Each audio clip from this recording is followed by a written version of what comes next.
नमस्कार, मैं Sushil Singh the रसायनम institute में आपका स्वागत एवं अभिनंदन करता हूं। आइए इतिहास के अगले सेशन की तरफ हम लोग बढ़ते हैं।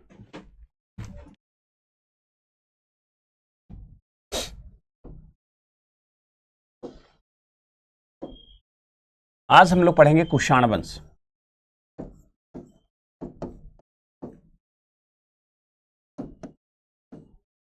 कुषाण वंश, ठीक है। कुषाण वंश कल हम लोगों ने देखा था कि मौर्योत्तर काल में, ठीक है, मौर्योत्तर काल में देसी और विदेशी वंशों के बारे में चर्चा किया था, ठीक है। और विदेशी वंशों में एक है कुषाण वंश, ठीक है, जो यूची कबीले से आया।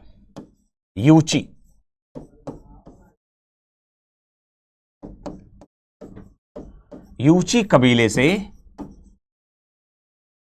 भारत आया,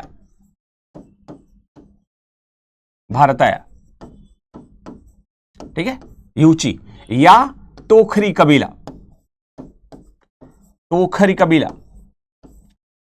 ठीक है, कबीले से भारत आया। कहां पे है ये?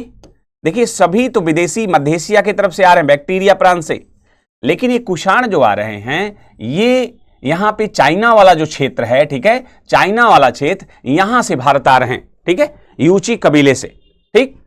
तो अब आप देखेंगे कि कुषाण वंश ने, जो कुषाण वंश में प्रमुख शासक आपको दिखेगा, ठीक है।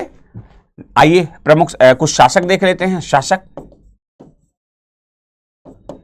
इसमें आप देखेंगे शासक में कडफिशस,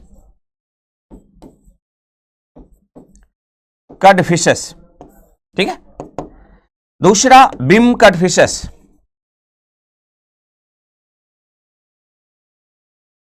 या कुजुल कडफिशस,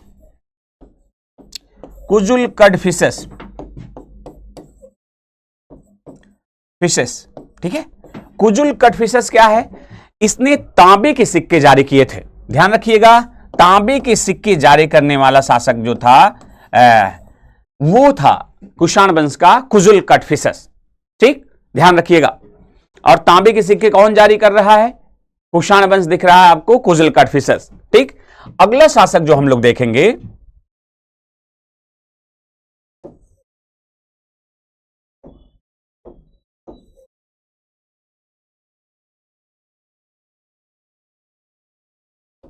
अगला शासक जो देखेंगे वो है बिम कडफिशस,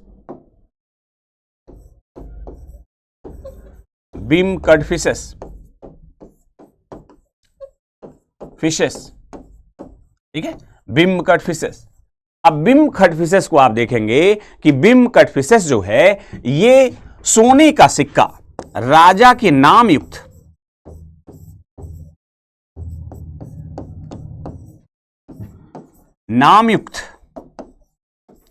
सोने का सिक्का जारी करने वाला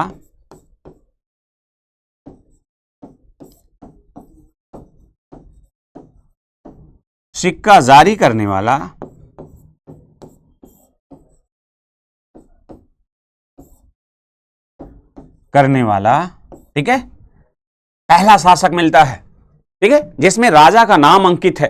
वैसे सोने का सिक्का जो है जारी कौन करता है? सबसे पहले इंडो ग्रीक शासक, ठीक है। अगर सोने के सिक्कों की चर्चा किया जाए तो आप देखेंगे सोने का सिक्का कौन जारी करता है? सबसे पहले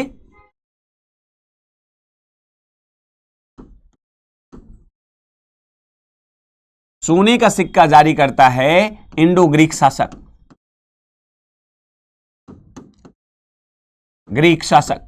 ठीक है। राजा के नाम युक्त सोने का सिक्का कौन जारी करता है? वो मिलेगा बिम कडफिशस। और कभी कभी आप ध्यान रखिएगा कि पहला राजा भी पूछ ले तो इंडो ग्रीक या हिंद एवं शासक में मिनांडर का नाम आता है, ठीक है। मिनांडर रहेगा तो आप समझ जाइएगा कि इंडो ग्रीक शासक है, बट राजा का नाम अंकित किसमें है, ठीक है, वो है बिम कडफिशस, ठीक है। चलिए, और आप देखेंगे सबसे शुद्ध सोने का सिक्का जारी करता है कनिष्क। कनिष्क जो है ये सबसे शुद्ध सोने का सिक्का जारी करता है, ठीक। सबसे भारत में शुद्ध सोने का सिक्का जारी करने का श्रेय किसको जाता है? कुषाण वंश का एक शासक होगा, महान शासक कनिष्क द्वारा, ठीक है। आगे हम लोग देखेंगे कि सोने का सर्वाधिक सिक्का किसके काल में जारी हुआ, तो गुप्त काल में। गुप्त काल में सोने के सर्वाधिक सिक्के जारी हुए। ध्यान रखिएगा, गुप्त काल में सोने के सर्वाधिक सिक्के जारी हुए थे, ठीक, जिसमें भारीपन भी बहुत ज्यादा था और मिलावट युक्त। और आप देखेंगे गुप्त काल में, हम लोग पढ़ेंगे आगे चल के कि गुप्त काल का जो अंतिम ठीक ठाक शासक था वो स्कंदगुप्त माना जाता है, और उसी के सिक्कों में सबसे ज्यादा मिलावट, ठीक है, और भारी सिक्के माने जाते हैं सोने के, ठीक है। तो इस तरह से आप सोने के सिक्कों से संबंधित कोई भी प्रश्न आएगा आप इसे बताइएगा, ठीक। आइए तो देख रहे हैं बिम कटफिसस ने क्या किया, राजा के नाम युक्त सोने के सिक्के जारी किए। और अगला शासक जो आता है वो है कुषाण वंश का महान शासक कनिष्क। कनिष्क, ठीक है, कनिष्क। अब आप देखेंगे कि कनिष्क जो है कुषाण वंश का महान शासक है, और इसकी टाइमिंग है 78 ईसा पूर्व से लेकर 105 ईस्वी, सॉरी 78 ईस्वी से लेकर, इसकी टाइमिंग है 78 ईस्वी से लेकर 105 ईस्वी, ठीक है। महान शासक है तो थोड़ा सा हम लोग टाइमिंग भी यहां पे ध्यान देते हैं, ठीक। चलिए अब देखिएगा कनिष्क का जो राज्यारोहण होता है, राज्यारोहण ये होता है 78 ईस्वी में, और यही 78 ईस्वी शक संवत, शक संवत के नाम से जाना जाता है, ठीक है, शक संवत के नाम से जाना जाता है, ठीक। और यही शक संवत जो है यही भारतीय राष्ट्रीय कैलेंडर भी माना जाता है।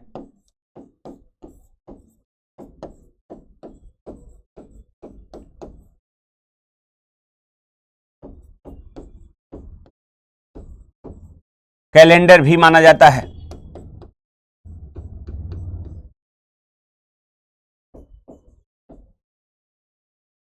ठीक है, भारतीय राष्ट्रीय कैलेंडर भी माना जाता है, ठीक। तो आप देखेंगे लगभग चैत से, है ना, इसकी टाइमिंग कब शुरू होती है,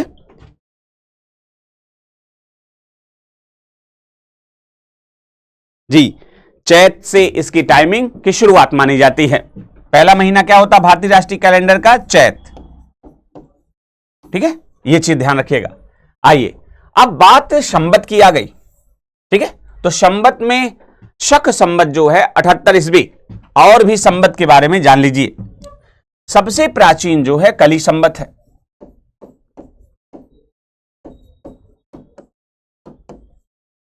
कली संवत ये है 3102 ईस्वी। इसके बाद आप देखेंगे ईस्वी नहीं, ईसा पूर्व, ठीक है, सबसे पुराना है। इसके बाद आप देखेंगे तो विक्रम संवत,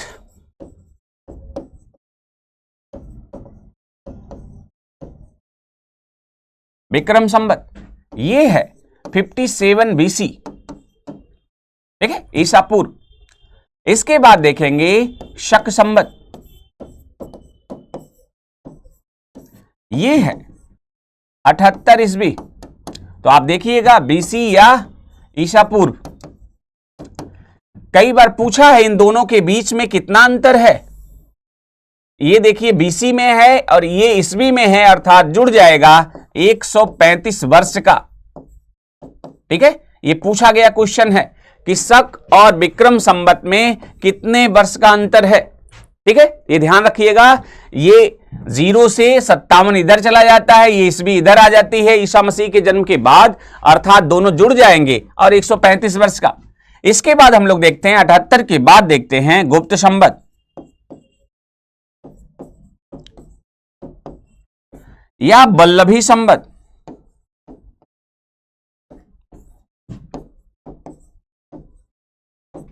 ये है 319 ईस्वी। इसके बाद हम लोग देखते हैं हर्ष संवत।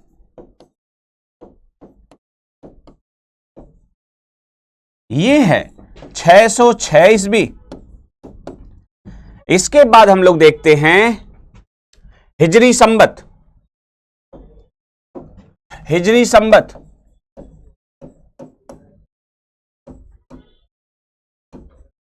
ये है 622 ईस्वी। ठीक है, हिजरी संवत। तो ध्यान रखिएगा, इसका क्रम आप देख लीजिए, कोई भी परीक्षा में पूछे तो आप इस तरह से जवाब दीजिएगा।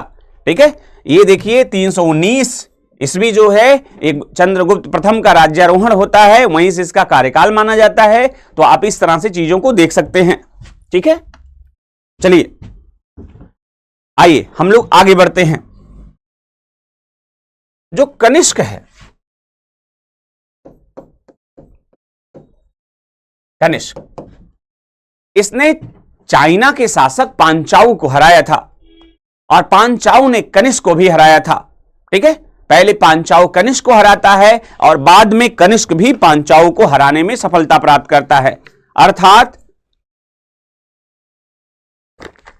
इसके काल में चाइना से, ठीक है, सांस्कृतिक संबंध दिखाई देते हैं और चाइना के रेशम मार्ग पे, ठीक है, कनिष्क का नियंत्रण था।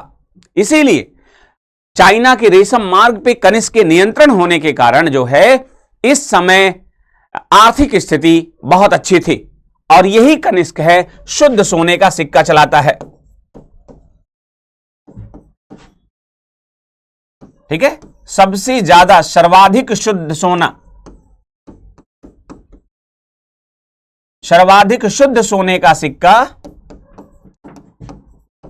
ये बताता है कि इसके समय आर्थिक स्थिति अच्छी थी। कारण क्या था आप देखिए, आप देखेंगे कि कनिष्क द्वारा जो है चाइना के रेशम मार्ग पे, ठीक है, चाइना के रेशम मार्ग पे इसका नियंत्रण था। ठीक है, इसका नियंत्रण था और इससे ज्यादा टैक्सेशन प्राप्त होता था और इस टैक्सेशन के माध्यम से ज्यादा से आय होती थी। ठीक है, तो इस तरह से इसके काल में शुद्ध, सबसे सर्वाधिक शुद्ध सोने का सिक्का मिलता है। ठीक है, और भी आप देखिए कि जब आप देखेंगे इसके काल में तो उत्तरापथ जो तक्षशिला से पाटलिपुत्र है और दक्षिणापथ जो श्रावस्ती से प्रतिष्ठान है, दोनों उज्जैन के बीच में एक दूसरे को काटते हैं। आपसे पूछा जाता है कि उत्तरापथ और दक्षिणापथ किस स्थान पे काटते हैं, तो एमपी के उज्जैन में जो है एक दूसरे को काटते हैं। ठीक है, जो अवंती की राजधानी थी कभी, उज्जैनी। ठीक है, ये चीज आप देखिएगा। और कनिष्क के काल में किसी नौसेना का उल्लेख नहीं मिलता, नौसेना का उल्लेख नहीं मिलता, उल्लेख नहीं मिलता। ये ध्यान रखिएगा कि नौसेना का उल्लेख कनिष्क के काल में नहीं प्राप्त होता, फिर भी व्यापार वाणिज्य की स्थिति अच्छी थी। आइए हम लोग देखते हैं इसके दरबारी विद्वान की।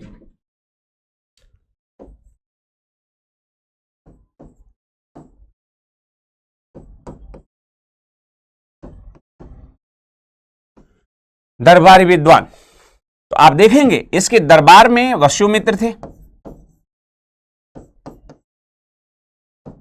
वसुमित्र, और थे अश्वघोष, अश्वघोष। ठीक है, वसुमित्र, अश्वघोष, पार्श,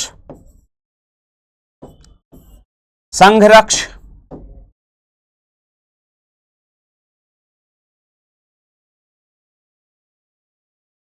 संघरक्ष। तो आप देख रहे हैं कि ये इनके दरबार में दरबारी कवि के रूप में थे। और कुछ महत्वपूर्ण आप देख लीजिए जो बहुत इंपॉर्टेंट है।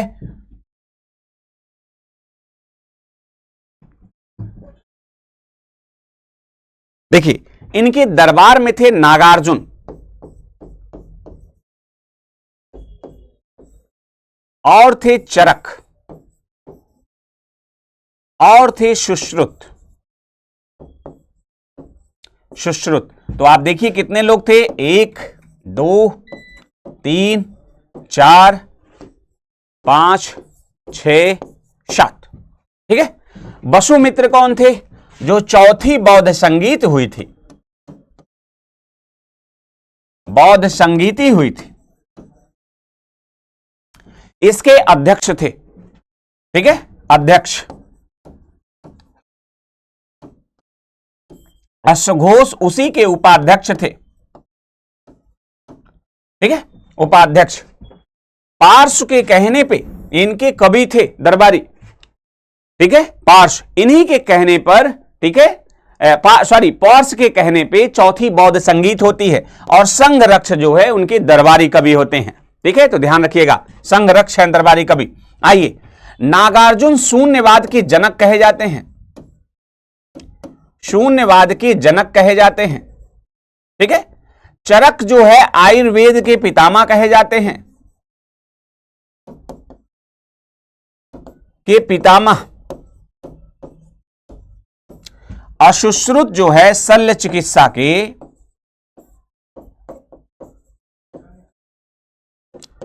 शल्य चिकित्सा के जनक कहे गए हैं। ठीक है, सुश्रुत जो है शल्य चिकित्सा के जनक कहे गए हैं। ठीक है, तो आप ये ध्यान रखिएगा कि इनके दरबार में ये महत्वपूर्ण नागार्जुन, चरक और सुश्रुत पहली बार आयुर्वेद शास्त्र पे कुछ लिखी जा रही है पुस्तकें, और ये बड़े आयुर्वेदाचार्य हैं, या आयुर्वेद के जनक चरक। और शल्य चिकित्सा मतलब, ठीक है, सर्जन विभाग, ठीक है, सर्जरी करना। ठीक, तो सर्जरी विभाग के सुश्रुत जनक माने जाते हैं। ठीक, ये शल्य चिकित्सा के जनक, और चरक आयुर्वेद के पितामह, नागार्जुन जो है शून्यवाद के जनक हैं। ठीक है, तो ये दार्शनिक हैं, तो दार्शनिक, आयुर्वेदाचार्य, शल्य चिकित्सा के जनक और बौद्ध संगीत के अध्यक्ष, उपाध्यक्ष, ऐसे विद्वान इनके दरबार को सुशोभित करते थे। ठीक है, तो ध्यान रखिएगा, सबसे पहले कौन आ रहा है? चरक सुश्रुत आ रहे हैं। और गुप्त काल में जब आयुर्वेद को आप देखेंगे, वहां पे वाग्भट और धन्वंतरी जैसे विद्वान मिलेंगे, वो गुप्तकालीन रहेंगे, ध्यान रखिएगा। आइए देखिए, इनके काल में कला की 2 शैलियों का विकास होता है। एक है गांधार शैली,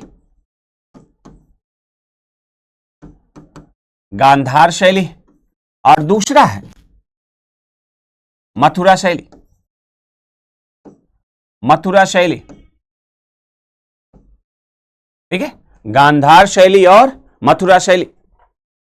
ठीक, तो आप ये देखेंगे कि गांधार शैली में जो भी मूर्तियां बनती थी, उसमें शारीरिक सौष्ठव या भौतिक आयाम का जो है प्रदर्शन किया जाता था। किसमें? बाह्य आवरण या भौतिक आयाम या शारीरिक सौष्ठव या झीने वस्त्र। इस तरह से आप देखेंगे कि जिस तरह यूरोप या अमेरिका जैसे चौराहों पे जो मूर्तियां हैं, वो शारीरिक सौष्ठव का प्रदर्शन करते हुए दिखाई देंगी। और इस पे जो है गांधार शैली का प्रभाव, भारत में भी इस तरह से आपको बुद्ध की मूर्तियां मिलेंगी जिस पे गांधार शैली का प्रभाव दिखाई देता है। वैसे गांधार शैली का जो विकास हुआ है, इंडो ग्रीक होलोनिस्टिक शैली से विकास हुआ है, विकसित हुआ है।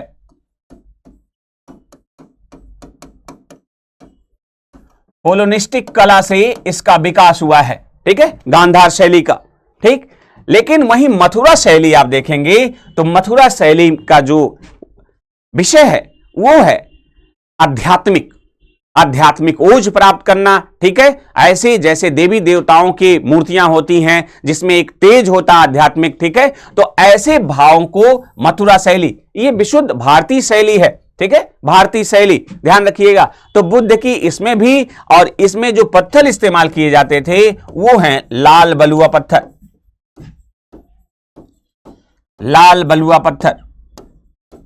ठीक है, लाल बलुए पत्थर का इस्तेमाल होता था। किसमें? मथुरा शैली में। तो ये ध्यान रखिएगा, लाल बलुआ पत्थर जो है इसमें, और इसमें हरे और शिष्ट पत्थरों का इस्तेमाल होता था। ठीक, सिक्कों के क्षेत्र में पहली बार सोने के सिक्कों को दिनार कहा जाने लगा। दिनार, और दिनार जो है ये लैटिन भाषा का शब्द है। ठीक है, और सोने के सिक्के अब कनिष्क के बाद गुप्त काल में पूर्व मध्यकाल में, दिल्ली सल्तनत, मुगल काल में, सभी जगह पे, ठीक है, क्या कहा जाएगा? दीनार के नाम से जाना जाएगा। ठीक है, शुरुआत कहां से होगी? कुषाणों के समय, कनिष्क के काल से। ठीक है, और आपको अगर सिक्कों के बारे में जानकारी लेना है तो आप ये देखिएगा, पहली बार हड़प्पा सभ्यता में मुहरें आपको दिखेंगी, महाजनपद काल में आहत सिक्के दिखेंगे, आहत सिक्के जो कि चांदी के बने होते थे, चांदी के। इसके बाद आप देखेंगे मौर्य काल में तो आप पर्ण देखेंगे, और पर्ण के बाद आगे आएंगे तो अंतरराष्ट्रीय मानक युक्त सिक्के जो मिलेंगे वो मौर्योत्तर काल में मिलेंगे। क्यों? क्योंकि हिंद यूनानी आ रहे हैं, शक, पहलव, कुषाण आ रहे हैं। ठीक है, तो ऐसे जो शासक आ रहे हैं, विदेशी शासक, वो एक मानकीकृत व्यवस्था को यहां पे अंजाम दे रहे हैं, और उसके तहत आप देखेंगे सोने के सिक्के का जो है अंतरराष्ट्रीयकरण या मानकीकरण यहां पे दिखाई देगा। और आप देखेंगे कि एक अरिकामेडु बंदरगाह यहां पे है, अरिकामेडु, ठीक है, जहां से यूरोप में व्यापार होने के साक्ष्य पाए जाते हैं। ठीक है, तो अरिकामेडु बंदरगाह से यूरोप के साथ व्यापार के साक्ष्य पाए जाते हैं। यहीं से आप देखेंगे यमफोर जार, यमफोर प्रकृति के जार जो है यहां से मिले हैं। ठीक है, जो दोनों तरफ जिसके पास हत्था होता था। ठीक है, जिसका उल्लेख पेरिप्लस ऑफ इरिथियन सी नामक पुस्तक में मिलता है। ठीक है, तो ये चीज आप देखिएगा कि इस दौर में भारत का व्यापार जो है यूरोप के साथ होता था। ठीक, और यूरोप के भी कल्चर यहां पे दिखाई देते हैं। आपको हमने चर्चा कर लिया है इंडो ग्रीक शासक में कि ज्योतिष के क्षेत्र में इंडो ग्रीक या यूनानियों का बड़ा योगदान था। ठीक है, यवन प्रिया शब्द जो है काली मिर्च का यूरोप में जो है कच्चे मांस को सुरक्षित रखने के लिए काली मिर्च जैसे मसालों का जो है वहां पे बड़ी मांग थी। ठीक है, जिसे उसे यवन प्रिया कहा गया। तो इस तरह से आप देखेंगे, ठीक है, जैसे यहां द्रह्म सिक्के थे तो वहां द्रक कहा जाता था। तो बहुत सारी चीजें यहां से वहां पे मिलती हुई दिखाई देती हैं। जैसे पर्दा, यहां पे जो पर्दा आई खिड़कियों पे या पर्दा गिरना उठना नाटक में, ये सब जो है यूनान से ही, यूनानी कल्चर से ही लिया गया। ठीक है, तो ये चीजें आप देखिएगा। तो आप देख रहे हैं दीनार सिक्के यहां से शुरू हो रहे हैं और कुषाण काल में शुद्ध सोने के सिक्के चलाए जा रहे हैं। यहां पे गांधार और मथुरा कला शैली का विकास हो रहा है और पहली बार कनिष्क के काल में ही बुद्ध की खड़ी मूर्ति का प्रचलन मिलेगा। आप बामियान वगैरह में देखेंगे कि बुद्ध की खड़ी मूर्ति किससे संबंधित है? तो कनिष्क कुषाण काल से संबंधित है। ठीक है, तो इस तरह की यहां पे कला का विकास होता हुआ दिखाई दे रहा। और दूसरे आपने देखा देसी राजवंशों में, तो आपने देखा शुंग, ठीक है, कर्ण, सातवाहन, वाकाटक, ऐसे राजवंश जो भागवत धर्म को पुनः जो है या वैष्णव धर्म को पुनः जो है प्रश्रय देते हुए दिखाई दे रहे। वहीं दक्षिण भारत में है इक्ष्वाकु वंश जो बौद्ध धर्म को प्रश्रय देते हुए दिखाई दे रहा है। और इधर जो कनिष्क वाला शासन जो है ये बौद्ध धर्म, क्योंकि इसी के समय चौथी बौद्ध संगीत हुई थी और इसी समय जो है हीनयान और महायान में बौद्ध धर्म दो भागों में विभाजित हो गया था। ठीक है, तो ये जो है कनिष्क काल की उपलब्धियां रही आपके समक्ष। ठीक है, कनिष्क ने, ठीक है, सिरकप, तक्षशिला में नगर, इस तरह से आप देखेंगे सिरकप तक्षशिला में नगर का निर्माण करता है और इसे द्वितीय अशोक भी कहा जाता है। कनिष्क को ध्यान रखिएगा, इसे द्वितीय अशोक कहा जाता है। और